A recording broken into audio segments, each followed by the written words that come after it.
Hello, football fans, and welcome to the last Power Rankings episode of the NFL season here on That's Good Sports.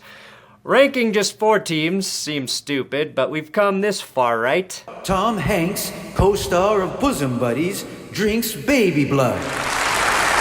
No, that's not what I meant by coming this far, right? Anyway, let's look at the final 4 of elite football teams, needlessly rank them, and then try and curse one of them with this powerless, broken bastard of a curse. Hey, where's my curse wheel? There it is, but the numbers aren't right. I'll fix it. We'll spin it at the end.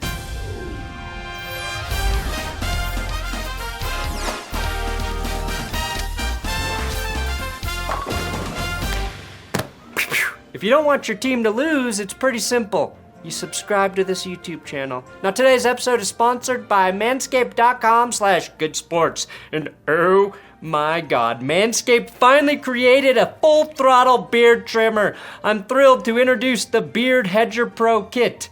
They did 2 things with this trimmer that I freaking love. 1, just like the lawnmower, it's waterproof so I can trim my beard in the shower, eliminating that mess of beard trimmings around my sink. 2, it has a zoom wheel to adjust to 20 different hair trimming lengths. If you've used beard trimmers before, typically you have to pop on and off different guard lengths to trim, so being able to adjust on the fly without changing guards is just great design.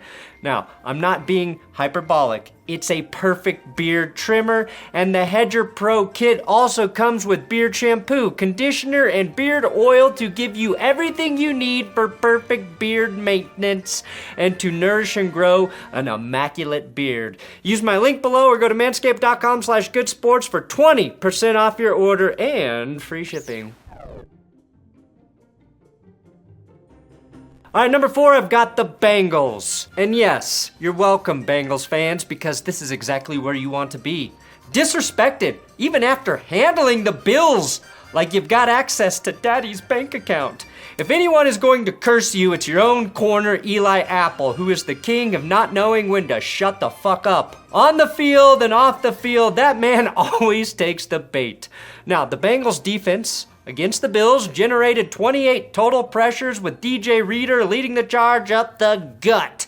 Only one of those resulted in a sack, but I thought the front did a nice job making Josh Allen look uncomfortable while never allowing Buffalo to establish any resemblance of a run game.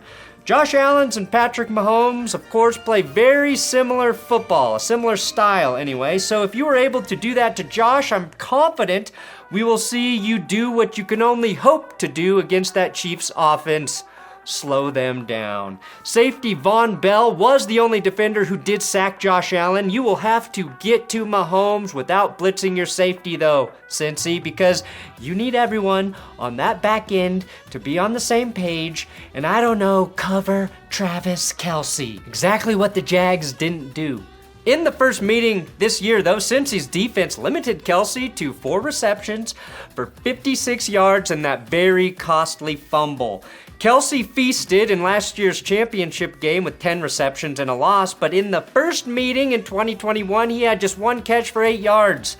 The matchup might be Jermaine Pratt in coverage on Kelce, one of, if not the best, coverage backers in the league this season, at least according to Pro Football Focus. All this is to say that Cincy has shown the ability to slow down Travis Kelce. In their last 3 meetings, the Bengals have won every game by exactly 3 points. Of all the remaining playoff teams, the Chiefs' defense has allowed the most points this season. And if Joe Burrow can't take advantage of Kansas City's young corners, that will be the downfall of the Bengals in this game. T. Higgins only has 65 receiving yards through 2 playoff games. Tyler Boyd just 49, and neither guy has found the end zone. I know Hayden Hurst has been big in the mix, but one of those 2 playmakers needs a big touchdown in this game. If you're relying on Trenton Irwin for that spark, you've probably already lost. Now, Dan Orlovsky said this week that Joe Burrow is the best quarterback in the NFL. Basically the same shit I said before the season started. Joe Burrow or Patrick Mahomes in the 4th quarter, who do you have? My answer is yes. And the fact that I trust Burrow as much as Mahomes is insane, and Burrow joins Big Ben and Mr. Unlimited as the only starting QB to win 5 playoff games in their first 3 seasons. He became the 4th QB to throw for 1,500 passing yards in the playoffs in his first 3 seasons, joining Russ, Marino, and Andrew Luck. If he is dialed in, I'm not sure anyone can stop him. Number 3, I've got the 49ers. The 49ers have won 12 straight games, which is their longest win streak since 1984, the same year the book, 1984, came out, which is an illustration on how we achieve a utopian society. I'm just not sure this utopian team will have the same happy ending as that book, or even Robert Kraft for that matter. The only reason you're this low, San Francisco, is because your offense struggled too much for my liking against the Dallas Cowboys. Credit, though, for becoming the first team since the Steelers in 2016 to have a halftime lead in a playoff game without scoring a touchdown. What I wanted to see, though, was roughly 2 to 3 plays from Brock Purdy specifically that convinced me if the game was on the line, he could take over by sheer will. And I didn't really see that, especially the biggest play of the game. That catch that George Kittle made was incredible because Purdy nearly overthrew him. And Kittle was wide the hell open. Now, don't get me wrong, Purdy was still poised, did his job, but he has to be better against a better team this weekend. I'm still incredibly impressed with what Purdy's been doing, but the problem was Dallas brought the pressure and it disrupted the 49ers passing game. Last weekend, Hassan Reddick was a terror for the Giants. He and Josh Sweat combined for 3 sacks, plus Fletcher Cox and Brandon Graham got sacks. Philly finished the season with 70, 15 more sacks than the Chiefs. They've got like 39 sacks in the last 7 games. Their 5 sacks last week was the most they've had in a playoff game, so they know how to get to the QB. I'm picturing Brock Purdy getting sacked by Fletcher Cox, and it's like a man getting pinned by a vending machine. I'm also imagining saying Purdy Cox, and everyone laughing and calling me king. Oh, Purdy Cox. No, thank you. Oh, how did I even come up with that? Christian McCaffrey has a calf contusion.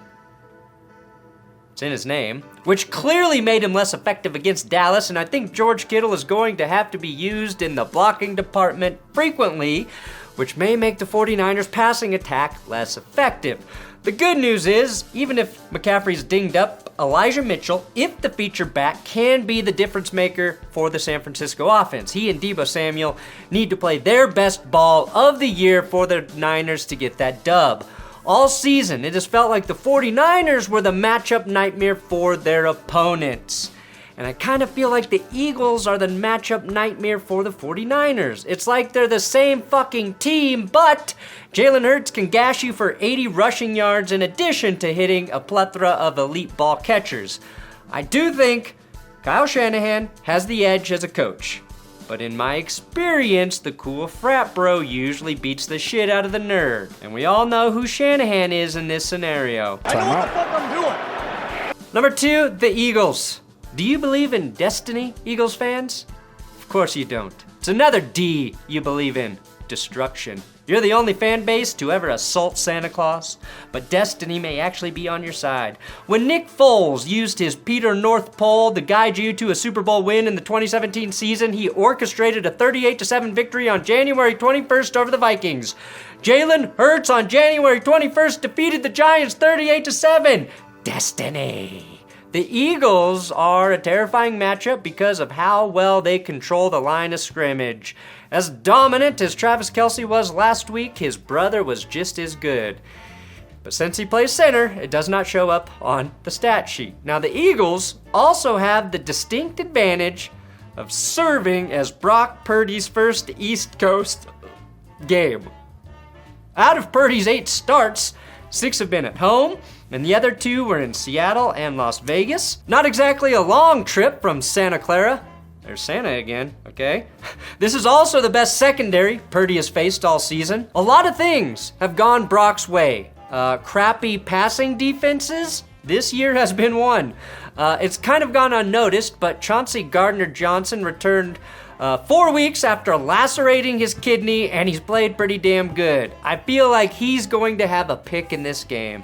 Against the Giants, Philly ran the hell out of the ball. This weekend, I think we see Hurts unleash his arm. And the Eagles' ball catchers are better than the 49ers. A.J. Brown and Devontae Smith have the edge over Debo and Ayuk. Kittle gets the nod over Dallas Goedert, but just by a smidge. And since I think Kittle will be on blocking duty, I like Dallas to actually succeed against the 49ers. God, I can't believe I just said that about Dallas.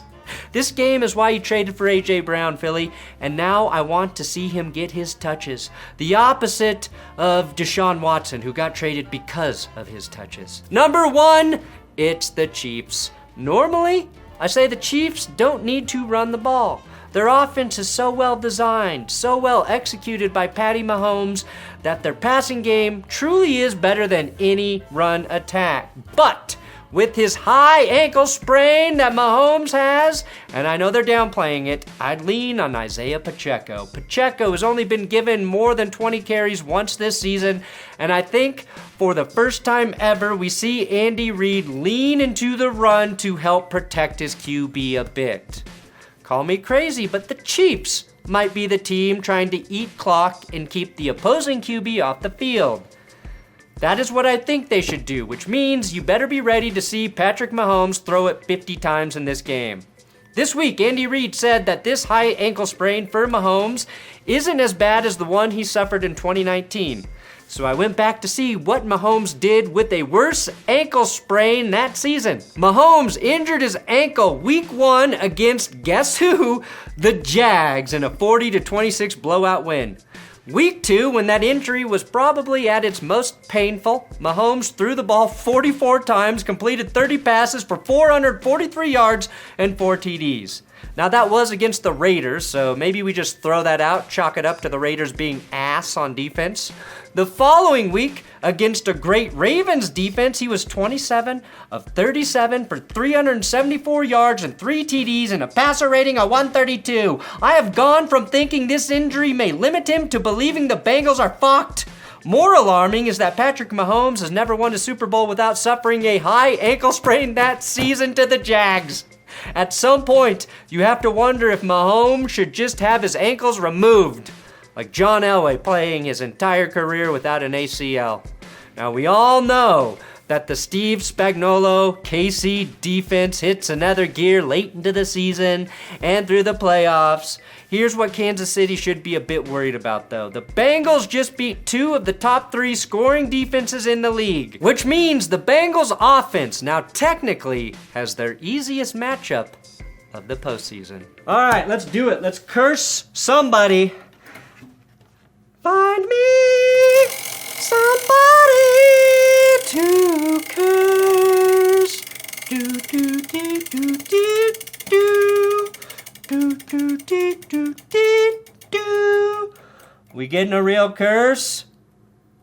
Number 4, the Bengals? No! Do not curse the Bengals against the Chiefs, you sneaky bastard. Fuck you! Fuck you! Don't let it happen, Cincy. Thanks for watching That's Good Sports. Please subscribe here on YouTube.